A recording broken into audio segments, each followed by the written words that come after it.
Uh, it's Saturday afternoon, and working on my new table saw. And I've been working on one specific particular thing all day. And I actually put in some time last night as well, kind of designing it, or thinking I was designing it. But I tried so many different things. I'm going to get to what it is in just a second. What I'm doing now, I just put the motor in on the hinged part that swings up and down. And this works in the same way as your typical contractor saw with this motor sticking out the back.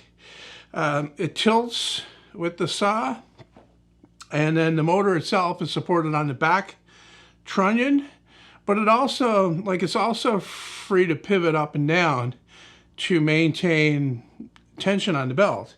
And what puts tension on the belt for those is the weight of the motor. And same here.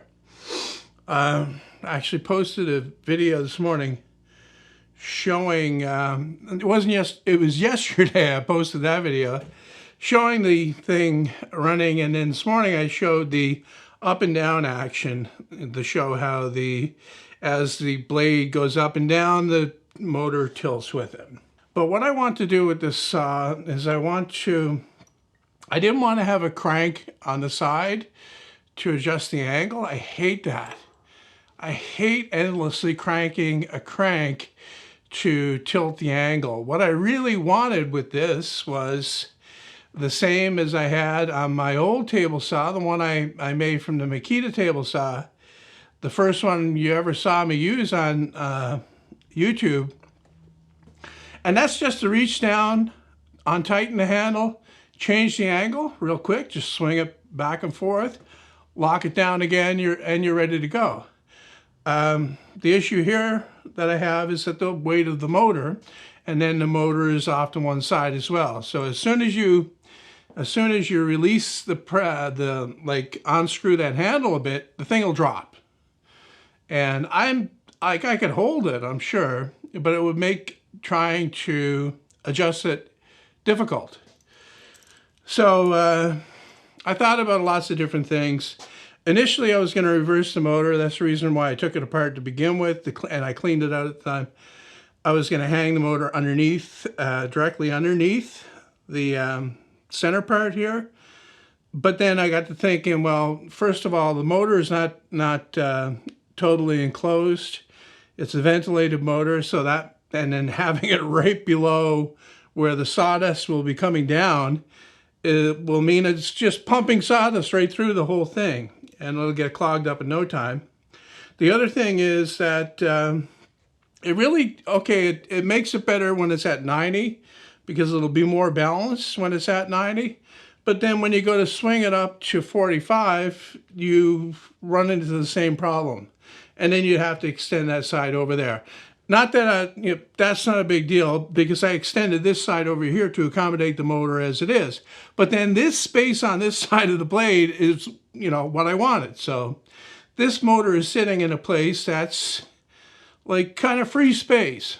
Anyway, so what I've been working with all day is a way to counterbalance this motor weight, and it's a tricky problem, I can tell you, because the only thing you really have is a spring, and I have lots of springs, and I even have some of these trampoline springs, which are real heavy duty, and that's what I actually used here. After much trial and error, like I said, I've been working on this all day. And this is the kind of thing that doesn't make it to the video, but takes hours and hours and hours to do. The mechanism's simple enough. I took a picture of it after I got this part of it done. I don't know if I have enough preload on the spring. Like, just to put a spring on there, onto the thing, it will try to stretch too far. And, you know, it doesn't take a lot to start the stretch on a spring, but then it gets progressively harder as you stretch it out further. So I didn't want to stretch the spring too far, maybe 2 inches at most. And the other thing is, as the motor starts, like as the thing starts to tilt down and approach 45 degrees, that motor is more underneath. It really doesn't, you know, it doesn't need that spring tension countering it anymore. And that's when the spring tension's at its maximum. So what this mechanism is meant to do is to put the maximum, well, not the maximum, but okay, it's kind of complicated because the spring is pre-tensioned and it's pulling up on that bearing, and the lever arm is short. Like the bearing is right there. As the thing swings down, it gets further away. So the amount of force that the spring, even though it's stretching more, is not as great on the end of the lever because of the extra distance. Extra distance. Or at least that's the principle anyway. And I want to get the motor in so that I can see if I just wasted an entire day doing that. And that's the reason why, you know, that's one of the things, like, you kind of slow down when you get something done. And because you put the thing in and you try it and you find the thing doesn't do anything at all. And that would be really bad, okay? I know that it's not going to completely counterbalance the motor, but as long as it makes a little bit of a difference, that's the main thing. I had to come back because apparently it works. It's actually supporting the motor.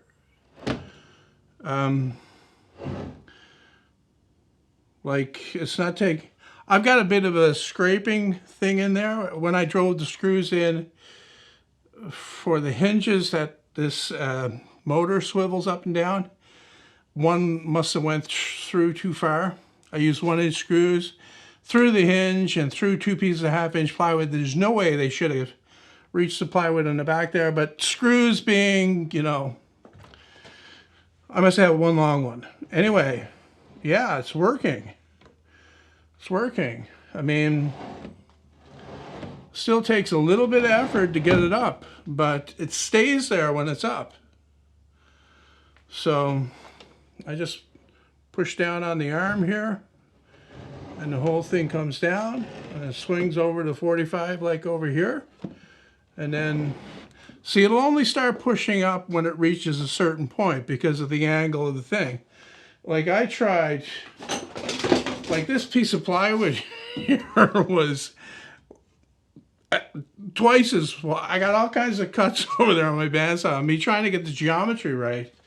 And my thinking was kind of screwy because what it really needs to do is it needs to push up on that bearing that I have in there. And it really only has to do it for the first, you know, 20, 25 degrees.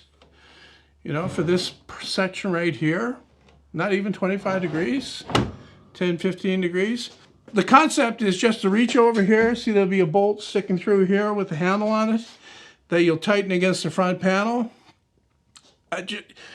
You know, you loosen that, you look at the pointer, you ease it down to where you want it to go, you lock it down again. And that's, like, I'm pushing this with 2 fingers. I'm pushing it back up. So I would call this a success. Attacks. Stay away from me.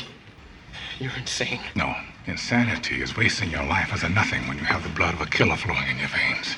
Insanity is being shit on, beat down, coasting through life in a miserable existence when you have a cage lion locked inside and the key to release it.